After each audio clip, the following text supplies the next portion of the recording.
All right, folks, today I'm going to take you step by step through the process of trolling for catfish. Now, if you're a bank fisherman, don't fret. There's going to be some tips here that are going to pay off for you guys that are bank fishing. So even if you don't have a boat, there's going to be some stuff here that'll be able to help you. But if you do have a boat and you want to troll for catfish, we're going to go through it step by step, the terminology, the gear, the tackle, how we do it. Let's go do it. All right, first thing you're going to have is going to be a trolling motor. To troll, you need to have a motor. Now, you probably could do it with a kicker motor off the back of the boat. That's possible. I think that's a little bit overkill. It's also burning a whole bunch of gas all day and making a whole bunch of noise. So trolling motor is a must. It's also a must to have a remote control. I think the remote controls make operation so much easier. You can do it with a foot pedal, but being wireless to that motor is very, very important. And it makes life easier, especially when you start moving around, hooking into a fish, having to position a boat. Now, what I'm going to do today is I'm going to position my boat into the wind. Turn the motor on. This one has GPS on it. Not all of them do. That's okay. But I'm going to get it facing into the wind. Our wind is coming from this way. So we're going to be running that way. We're going to get the boat kind of the attitude on it in that direction. Now, the reason for this is all things being equal, when you're trolling, it's easier to troll into the wind if you can. Now, I'm lucky. I didn't used to do this. You watch my older videos, I was doing more drifting, going with the wind. Trolling, when you're using the motor solely for propulsion, I think it's easier to troll in the wind. You'll get a better spread with your planer boards, and you can kind of control your direction a little easier. Does help to have a bigger trolling motor. I've got a 24-volt Minn Kota on the Lund that I use. I've only got a 12-volt on my skiff. It's a lighter boat though, but I can't troll into as heavy a wind. So if you guys got 36 volts, you can do whatever the heck you want to. 24 volts ideal. You can get by with 12. I fished for 20 years with a 12-volt trolling motor and caught tens of thousands of catfish doing it. So you can use that. But we're kind of set into the wind. The one thing I will do, and the one thing good about these remotes is I can set my speed. I can hit this button here on the remote. It'll give me some speed options here. And what I'm gonna do is dial that baby into a 0.5 mile an hour, 0.5. 0.4 will work, 0.6 will work, somewhere right in there. It's a good speed.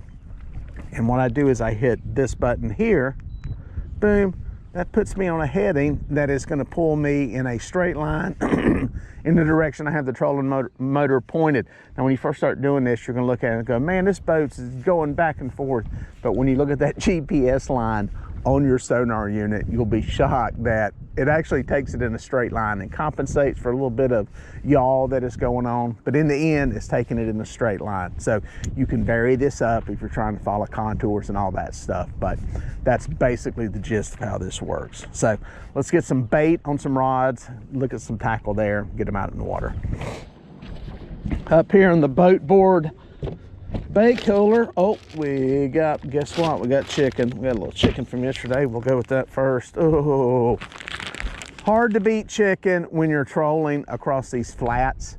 There are fish in here that are feeding on mussels. Chicken's hard to beat as a bait. You've seen me use it before. Let's get it up here, get it out. We'll get it cut up into some chunks. Generally speaking, doing this, I will run smaller pieces of bait, but I'm gonna have 2 big baits out today that I'll show you. Again, these chicken pieces, when I use them doing this, are not big, guys. That's about all we're using. So, all right, tackle today, Catfish Pro rods and reels. I've got some of their 600 CTS reels, which are a great little bait caster there. Very affordable. And the cool thing is, if you're looking to save some money, I've got some of the Fishing for Fun reels, which is an even more affordable reel. At the taping of this video, it's under 60 bucks. Price may change by the time you watch the video, but one of the most affordable bait casters out there on some of their rods. Medium heavy rods, wish they were a little bit lighter, but pulling some of these planer boards today, it will it will help. Let's get a piece on here. Boom, boom, boom. Small pieces. A Santee rig. If you haven't seen one of these before, I'll give you the rundown. The main line is Andy. This is a 30-pound Andy Monster monofilament. Go with what is good for you. These Fishing for Fun reels come with some line on it. You can leave that line on there. I stripped it off and put some of this Andy line on here. You'll see it on some of the other reels. It is tied to a snap swivel right there. You see what that looks like. And then the leader, which is 50-pound Andy mono, clear mono, is tied on that. You can see about how long that leader is. Not exacting on how long it needs to be. 16 to 24 to 36 inches, however long you want to do. I got a peg float. That floats the bait up off the bottom. And what you see here is a drifting weight. Lots of different drifting weights out there. I've used Carolina Lake weights, and I got some here that a guy makes, John Majer. I'll give you his email address if you want to get some of his. His are kind of cool and kind of different. And then on the end, I've got a circle hook from Catfish Pro, the piece of chicken, and this rig is going to float this bait up. This weight is flexible. Some of these are flexible, some are not. It can help, depending on the bottom, with getting your baits over structure, whether it be rocks, limbs, trees, that kind of thing. First rod we're going to do, this one is going straight out the back of the boat. Now this is my technique for setting up my stuff. You can play it and, you know, adjust it to how you fish. This is how I do it. Use this as a starting point and then go from there. What I do with this one, pretty simple. Straight out the back of the boat. Boom. Make sure your clicker's off, unlike that one. Get that straight out the back of the boat. The line is cast away from the boat. I know that's a question for a lot of people. And you can see I let some line go out here. How far you let it go out, it's up to you. It all depends how far you want to reel a fish in. Generally speaking, further back the better, you get less chance of boat disturbance depending on how deep water you're fishing. Now, what I'm gonna do on the next one, I'm gonna come in here, I'm gonna get a planer board. This one is rigged up for the starboard side. Use any planer boards you want to. These are alpha boards, been trying these out. We're gonna get another rod, same setup. This one is a little different on the rig. It's got one of these rattling floats from Hooker's Terminal Tackle. We're gonna put a piece of chicken on here. What I'm doing is starboard side is all chicken. The plan is I'm gonna cut up a piece of perch here and put it on the port side. Port for perch, there you go. Same type rig. This is a 600 CTS reel. Now chunk this one out. Don't have to hit it really, really far. Get it out there. What I do is, we're putting it on a planer board. I'm gonna let it sink to the bottom. What'll happen is you'll kind of see line go off of here. Again, we're using that same Santee rig to drag with. And it's on the bottom. We're gonna put on a planer board. These things connect to your line. It helps create a wider spread. You do not have to use planer boards when you troll. This is a little bit of an advanced level of trolling, but I'm gonna show it to you anyway, just so you know how it works. Clip these on, and I'll do a video on planer boards in detail down the road. Today, I just want to go through the process. You could literally, I'll get that board out in the water, do this with lines straight out the back of the boat. You could put 2, 4, 6, however many lines you can legally fish with where you're at out the back of the boat. Planer boards are not a must for trolling. They have some benefits as far as getting better spread, helping to reduce most of the time some of your tangles, but that's kind of the basic setup on how we get rods out. I can fish as many rods as I want to here. I fish 6. A lot of places you guys can't do that. So if you can only fish 1 rod, do all this stuff and just put 1 rod out. So we'll get more into that in a second. I'm gonna get the rest of the rods out and we'll go over some other info. Now, once you get your rods out, baits in the water, it's really just a matter of covering water at that point. I try to keep the speed fairly slow, anywhere from 0.4 to 0.6. Sometimes you can pick them off going faster. One of my rules of thumb is keep the boat speed less than what the water temperature is. And so what I mean by that is if it's 70 degrees, you need to keep the boat speed 0.7 or slower. If it's 50 degrees, 0.5 or slower.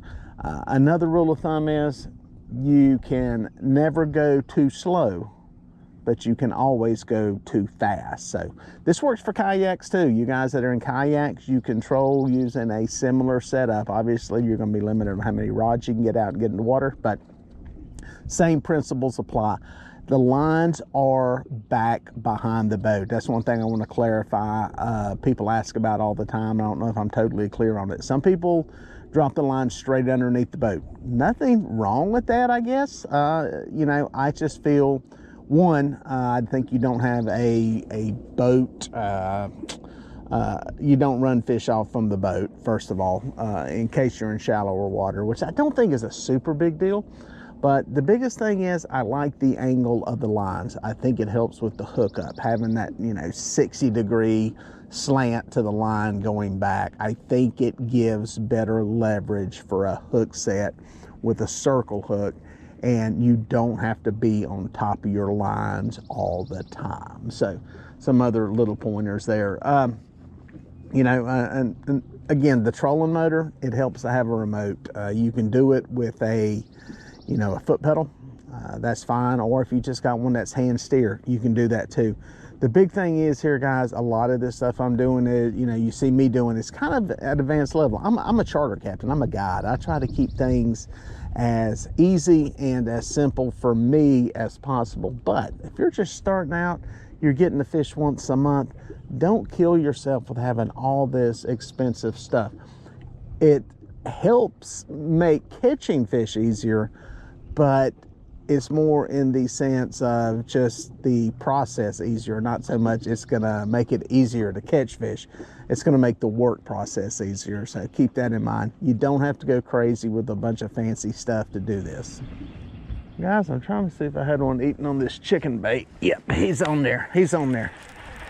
He's on there. I noticed the rod moved a little bit. Chance it could have happened while I was fiddling with some stuff over there. I don't know. So that'll happen. But yeah, we're hooked up here, coming up onto a little hump. Came across a flat there where I got set up, and now I'm up onto a little hump and hooked into a fish. Like I said, I put perch out on the port side, which is the left side for you landlubbers. And on the starboard side, I've got the chicken out. And we'll see how it works. This is not a big fish, but it's proof of process. Again, Andy monofilament on a Fishing for Fun Catfish Pro reel and one of their Catfish Pro Fishing for Fun rods. And poof, we got a fish. Again, it's a, got a little mud on that puppy. It's a effective process, effective way. And we're gonna go into some of the more nuanced things in a minute to keep an eye on and kind of go over some of this stuff. Some of the stuff I sometimes forget to tell people. Let's get this one back alive so he can grow. I just put that rod back out and I think there may be a fish on it. Yep, he's there. That's crazy. I need to show you what I do here too with the planer board as far as getting lines back out. This one is the line that went straight out the back of the boat. Pretty easy, you just cast it straight back out. We've got a little rotation on the planer boards. And if we get one on a planer, I'll show you kind of how I do it. Yep, another small one. We found some small fish. The process works. Another one that I swear it's not the same fish, guys. This one's actually maybe a little bit bigger. But the circle hooks doing their job. I think it's imperative to use circle hooks drifting. These are from Catfish Pro. They make a variety of different sizes. And get that one back alive. Having a circle hook kind of leaves this carefree. You don't have to be on top of the rods all the time. You don't have to be sitting there babysitting the rods. Because the boat's moving, there's constant tension on the line when you're trolling. These circle hooks will set themselves. That's the beauty and simplicity of this way of fishing that makes it fun and a good way to cover water and catch fish. Let's get this bait back in the water. All right, so some of you are gonna see the fancy rod racks and go, man, do I have to have that? Absolutely not. You know, like I said, if you've just got a simple setup, you can run a couple of rods off the side of the boat, you will be fine. You start getting into some of the more technical fishing, kind of like what I'm doing here with planer boards and stuff. It does help. I use a multi-bar rod rack system on this boat. The multi-bar system is amazing. These holders can be adjusted in thousands of different ways. They twist in all kinds of different directions. What you see is just a configuration I have. I've got 3 rod holders on each of them. You can put up to 5 on each of these bars, and they turn in all kinds of different directions. They tilt up and down. They're very, very versatile and will work on any kind of boat. But simply put, you don't have to have that on your boat. If you got a couple of places to put some rod holders on the side or in the gunnels, you'll be fine with it. Again, you can make this stuff very, very complicated and very, very complex, or you can just fish it and do it very, very simply. And I say start out simple, and then you can ratchet up how complex you want to make it. Guys, looks like that outside planer board's going. Yep, it's hooked up. Chicken side hooked up. This is on one of the 600 CTS reels. Feels like a better fish. Feels like a better fish. If you want leverage, you'll like the butt on these rods. There's a lot of room there to get that reel up higher where you can get some good leverage on it. I think you like the setup here. I like medium rods, the medium heavy. I'll be honest with you, on guide trips, especially if I've got kids, these rods are great. It gives them a lot of leverage and a lot of torque.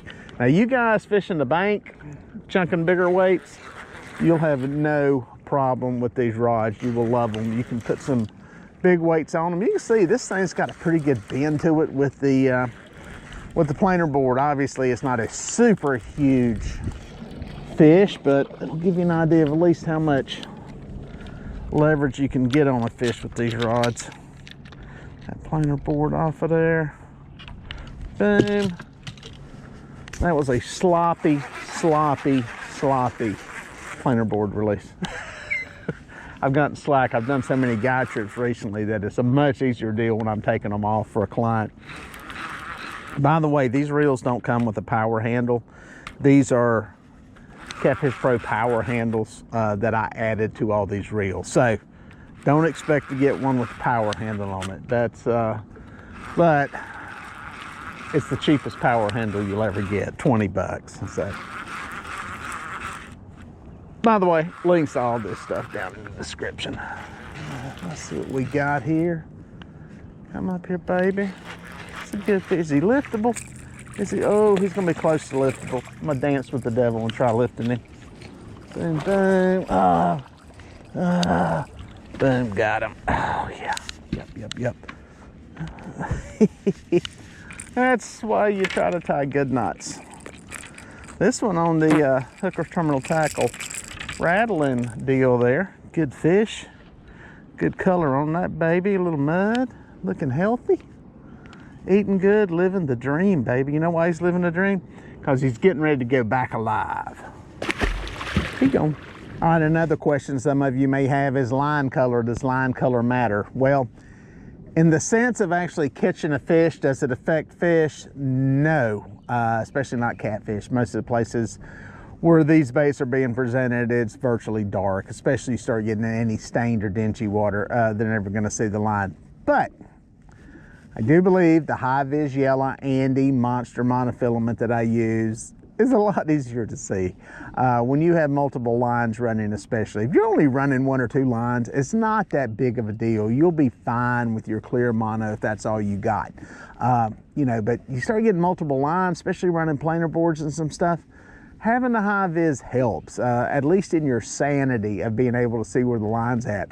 You'll notice on some of these reels I've got out here, I've got some blue Andy monofilament. It's the Andy Monster line. Great line. It's only a 20-pound line. I was trying it out and just wanted to see how the blue behaved. It's hard to see. It's a low-vis line. Now, on cloudy days, it kind of shows up. But bright sun days, definitely the high-vis yellow is a lot easier to see. And listen, I've fished them both. I can't tell a difference in any bites or catch rates on any of it. So, you know, maybe if you were in gin clear water, you know, where maybe offshore, saltwater, that stuff may be a better line to use. But, you know, all things being equal, you know, you can get by with just a few rods with clear line. If you want to make your life simpler in visibility and seeing lines, the high vis yellow is a good way to go. It won't affect your catch ratios, but again, go with what you got to start out with, and then you can start jacking the game up and shifting the game as you get more and more into it. Guys, I believe there's a fish. I believe there's a fish on this center, smaller piece of perch bait. Yep, he is there. He is there. He is there. Hooked up. I thought I seen the rod go back. I was over there fiddling with getting that other bait out, and looked up, and sometimes they'll hit these things. We're kind of up on a little hump here. They'll hit these things and take off toward the deeper water. And sometimes that means they're coming right at you. So, good fish. One thing about these boards, they really help with the hookup. They really help get that hook set. And it gives you a little forgiveness when you do what I just did and go around that multi-bar to get the rod in a better position. They provide some resistance. So, get this baby in here. He is pulling. Again, most people will pop these boards and send them straight down the line. I don't. We'll talk about that in a future video on planer boards. I'll go into detail on it. But again, you can troll like this, guys, with rods straight out the back. It does not have to be spread out on planer boards. It's just kind of an advanced tactic for doing it. And again, you can do this with 1 to 2 rods, whatever legal where you're at. Again, my technique is running these rods back off the back of the boat. I really should not be doing what I'm doing right here. I'm trying to work that fish to that side, and he's wanting to go to this side. Generally, you should let them go where they want to go until they're straight underneath the boat, like this one. Straight up and down. He is going to be nettable. That's a larger fish. Another tip, guys. Oh, let's see if we can get him turned back over here. Wet your net before you net your fish. Just dip your net into the water. Get it wet. It's better for the slime coat on the fish. He's coming in. Boom. In a net. Oh, good fish. Good fish. Good fish. We've had, this will be fish number 4. 3 of them have been on the chicken on this side, but this here fish is the first one on a piece of perch. Actually, a small piece, maybe as big as my thumb. That inside planer board was a small one. The one straight out the back, I believe a body chunk and a head on the other one. So we got kind of some bigger baits in there, but this here, a little bitty piece. Let's get him in the boat and take a look at him. That right there is a healthy blue cat. Good body. I'm gonna do the smart thing. Perfect hook placement there. Look at there. Hook right into the corner of the mouth. Catfish Pro circle hook doing its job. Let me get a fish gripper. I've been tearing my hands up recently on these fish. Good fish in the teens. Stop, stop, stop. Yes, sir. Nice, nice, nice blue cat right there. Nice one. Heck yeah. We'll take those all day long, twice on Sunday. Good fish. Good fish. Yeah, folks, happy to have this one. Let's get it back alive. Get the old gripper out the mouth. Here you go. All right, some of y'all are gonna watch this. You're gonna go, man, old Dieter's using them Catfish Pro round reels, them level winds, them bait casters. I'm gonna have to sell all my spinning reels and go buy me some of those. Guys, you don't have to have these reels to do this. As a matter of fact, Catfish Pro makes a spinning reel that has a bait feeder that I've been using and doing some videos with that works great for trolling. It allows you to let out line. I'll have some videos out on that, profiling that and how that works. But you can go with what you got. You could do this with a spin casting reel if you wanted to. If you had a Zeb code 202 or something. Don't go spending some money thinking that you have to buy these reels to be able to fish this way. Now, are there some advantages? I think it's easier to let line out possibly than like with a spin casting reel. Comparing it to the spinning reels, like I said, I've been trying those Catfish Pro spinning reels with the bait feeder. It's just as easy. You loosen up the tension on that thing and you can let your line pay out when you're, you know, letting your boards go out or letting the line go out behind the boat. For some people, they're very intimidated by bait casting reels, and I get that. So spinning reels are a better option for them. So again, start out with what you got.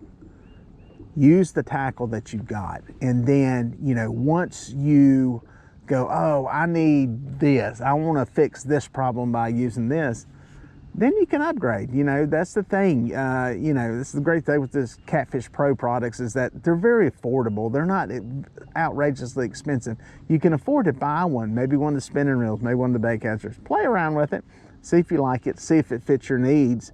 And, you know, if not, you're not out a pile of money. But start out with the gear you got first. Use that, again, until you go, I need something bigger, I need something better, I need some more line capacity, I need more drag, I need to cast further. Then you can solve that problem. These reels will not help you catch fish in the sense that they're miracle workers. They solve certain problems when you're out on the water, and they make certain things easier. So, you know, wait till you have those problems and then try to fix them with something. I think there's one yip on that outside planer. Another chicken.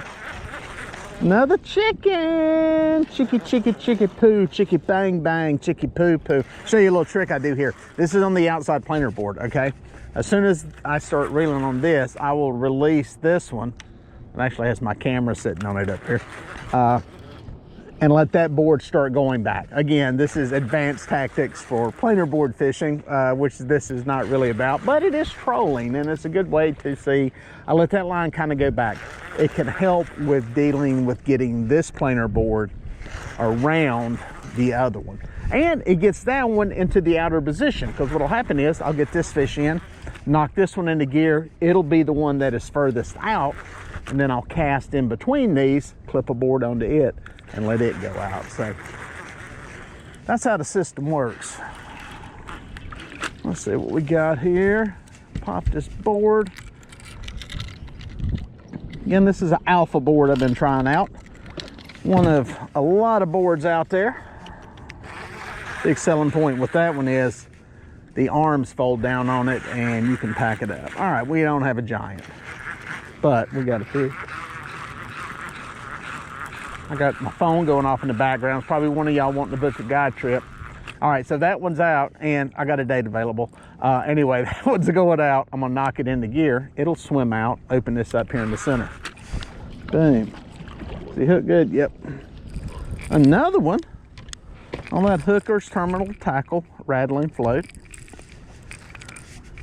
Boom, good looking fish. Again, Andy monofilament is all I run on the leaders on these things. 50-pound leader. You can see about how long it is there, and this is one of the Carolina Lake weights right there that I'm using. And again, a Catfish Pro circle hook that's on there. So nothing fancy on the leader. You can do the mono stuff if you want to, or the fluorocarbon. I just use plain old mono.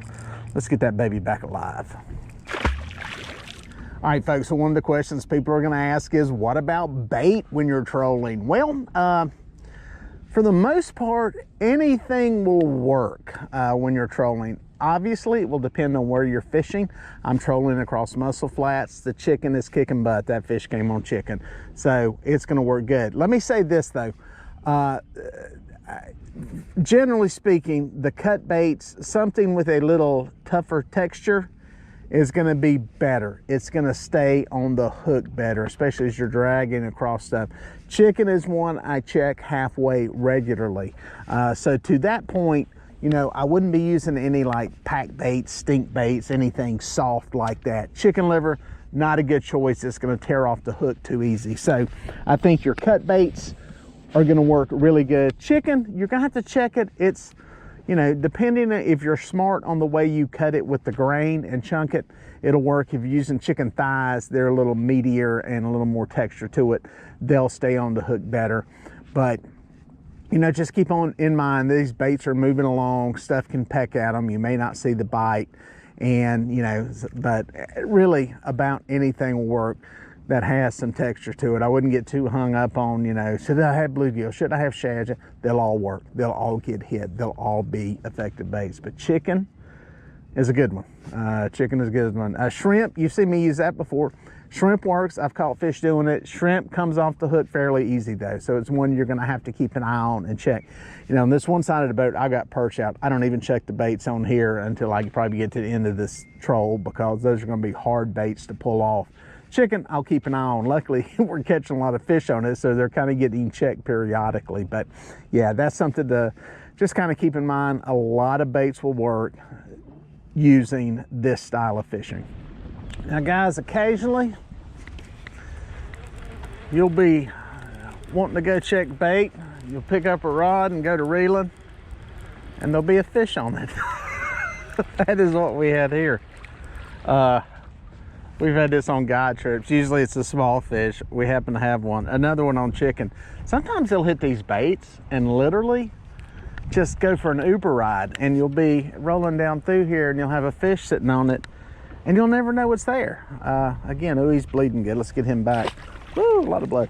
But they'll hit the bait and just go for a ride. So one, check your baits every now and then, especially if you're using softer baits. Again, these baits I'm running over here, the perch baits, the cut baits, very tough, very hardy bait. It's not getting plucked off. But if you're using those softer baits like that, chicken, they can pull the bait off. So it's worth checking every now and then, and you might have a fish on.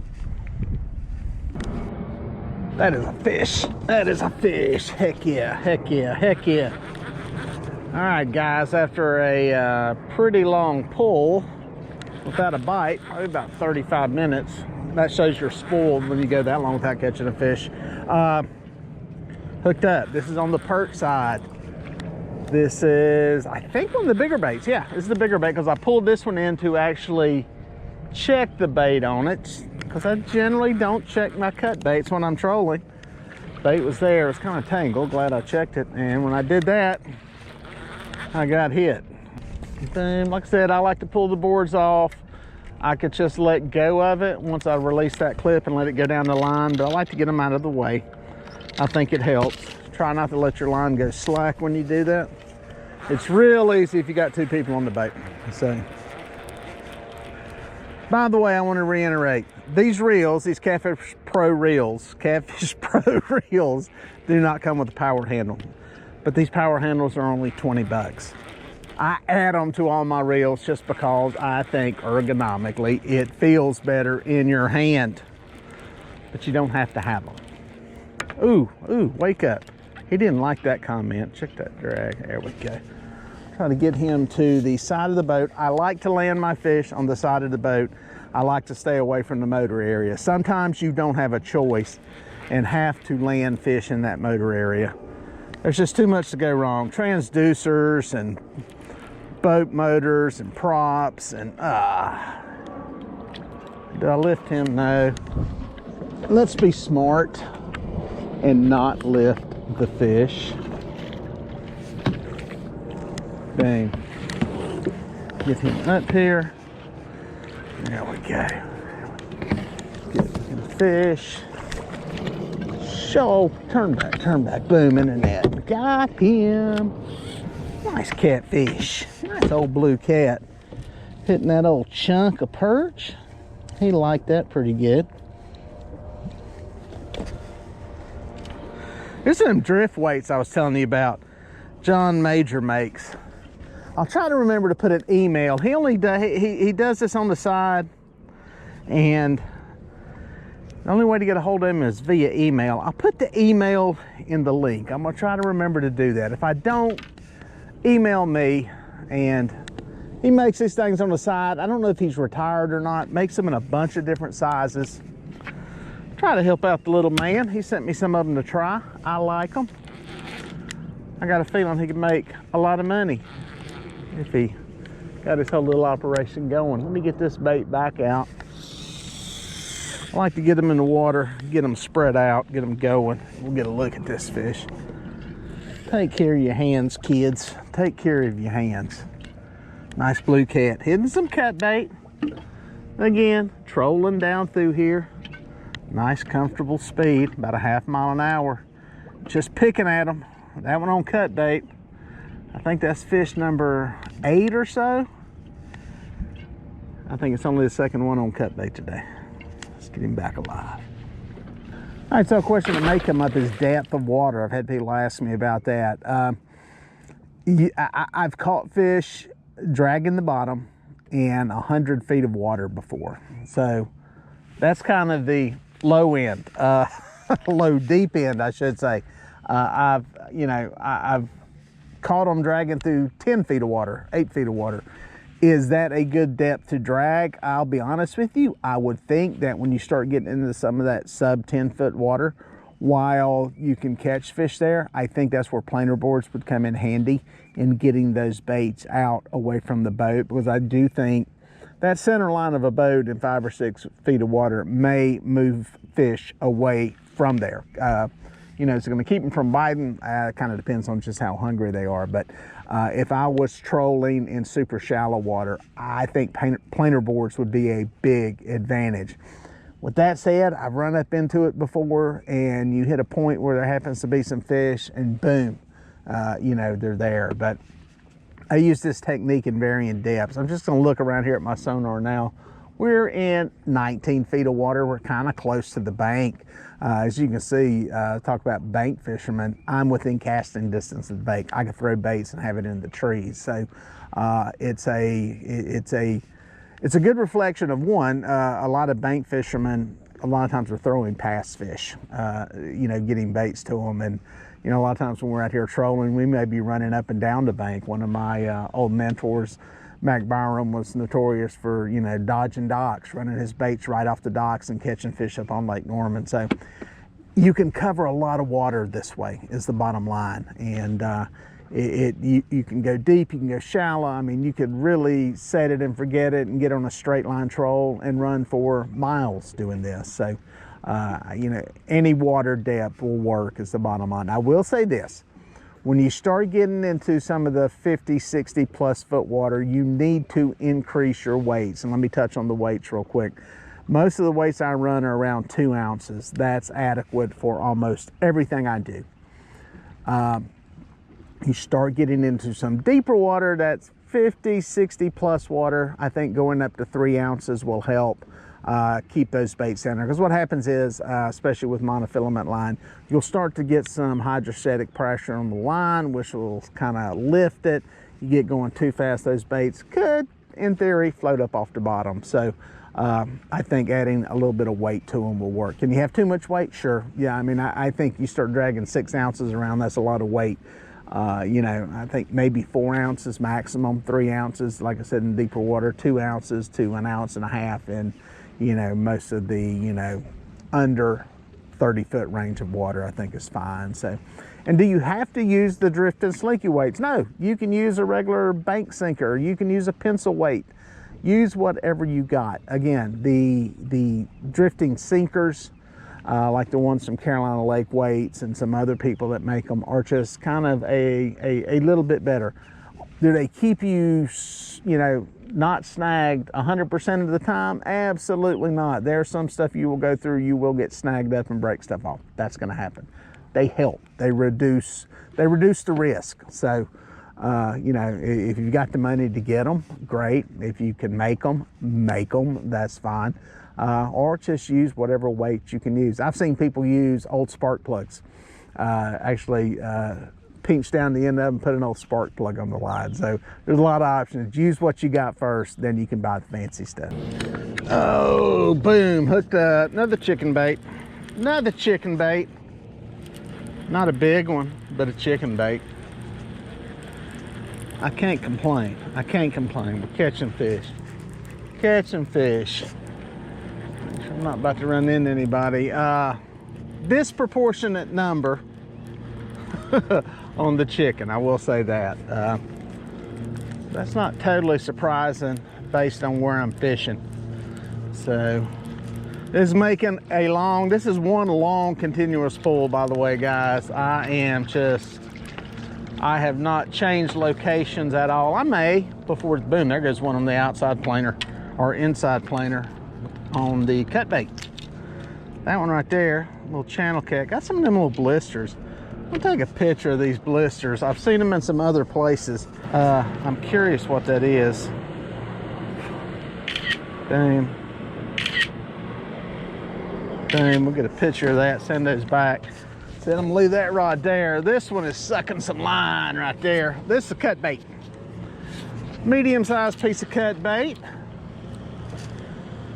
Basically doubled up right there. That's a better fish. Sometimes action brings action. Sometimes it's where you're at.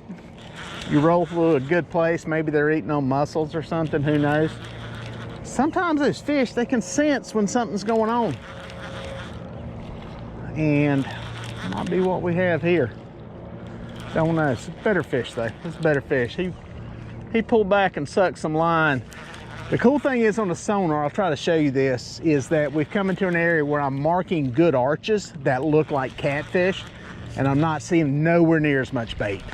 And I feel my chances are better of catching fish in those areas, just because you're not competing with all the bait that's in there. So, oh, I got slack in the line. This is not good, not good. This is not what you want, not what you want. I think he's coming at the boat. Oh, I'm about to turn him. Oh, please stay. Oh, no, we got to wrap around the reel, wrap around the reel. All right, I cheated death right there, guys. Not what you want to happen. Luckily, he was hooked pretty solid. Don't do that. It's one of the advantages of releasing the board down the line.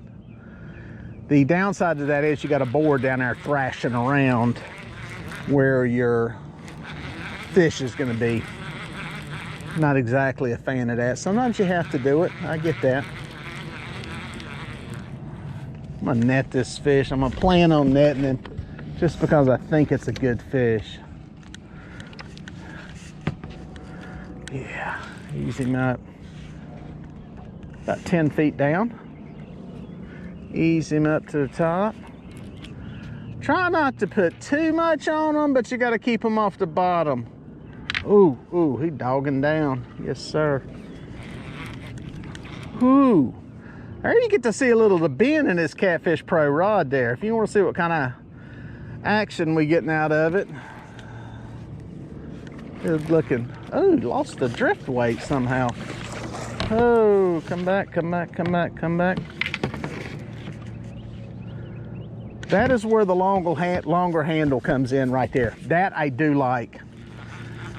Helps you get a little shoulder leverage there. Oh, he's...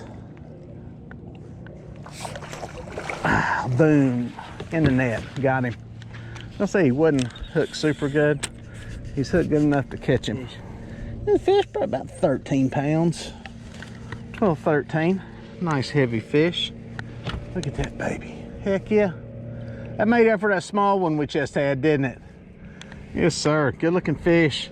On a cut bait. That one's on a cut bait. Last one was on chicken. They both went back alive. Woo! He got me wet. All right, guys, so there's two fish back to back. One on chicken, one on perch. I think we got 10 fish. And as is about the average, 7 of the 10, around 70% have come on the chicken. So it shows you it does work. It produces fish. Produces good fish some days, better fish on some days, worse fish on others. It works. It's a good go-to bait, especially when you're trolling, especially when you're covering water looking for fish, especially when you're drifting in areas where they're feeding on mussels, if you got mussels in your area. So I'm trying to think of anything else that there is that, you know, from the trolling world that I can think of. As always, drop a comment below. You know, there'll be questions that I've kind of skipped over. I've tried to go over everything in pretty good detail that I can think of, the questions I've been asked, you know, before, as far as, you know, trolling. Again, speed, important. Half mile an hour, if you can do that, you're in good shape. You know, you can control that, you know, with the motor trolling into the wind, that kind of thing. Does it work in rivers? it does work in rivers. You can do this technique in rivers. You're going to have things that are going to come into play like current and, you know, trolling up into current. Some people will argue that you need to go with the current. You can figure that out. That's a whole nother world of, that's a whole nother video of trolling in rivers and dealing with current and that kind of thing. So yeah, you can do it there. Works great in lakes. Does it work in the winter? Absolutely. My personal best 82-pound blue catfish that I caught in 2024 in the wintertime was in December. It was in Thanksgiving Day. So, and then a few weeks later, I caught my personal best on Lake Norman in North Carolina, 60-pound blue trolling. So yes, it works in winter. It works in summer. It works all during the year. Are there times when it doesn't work? Not really. I mean, there are times when anchoring can be better. Let's say you're trying to target certain structure, a specific small area. You could troll back and forth across it multiple times if you wanted to, but in those instances, sometimes it's better off to anchor and put baits there. But if you want to cover water, you want to move, you want to look at something different, and most of all, if you want to find fish, trolling is a good way to go because you get to cover a lot of water. We've pulled probably 1.5 miles up through here, and you know, I had a little intel that there were some fish in here because we've run guide trips up here and we've marked fish and seen fish, so we had a little inside. We had a good place to start, but if I didn't know, it would be a good way to do that. I could have pulled it for a little while, maybe 45 minutes, 50 minutes. And if it didn't work, go try something else. You know, you get on a new body of water, trolling is the way to go, in my opinion. It is the best way to figure out where fish are and if they're biting. So, again, I've covered a lot. Try to throw out as much information as I can think of. But again, I take a lot for granted because I do this constantly. So, you're going to think of something, put it in the comments, and I'll try to answer it. Maybe even try to answer it in a future video. Thanks for watching, guys. We'll catch you out on the water.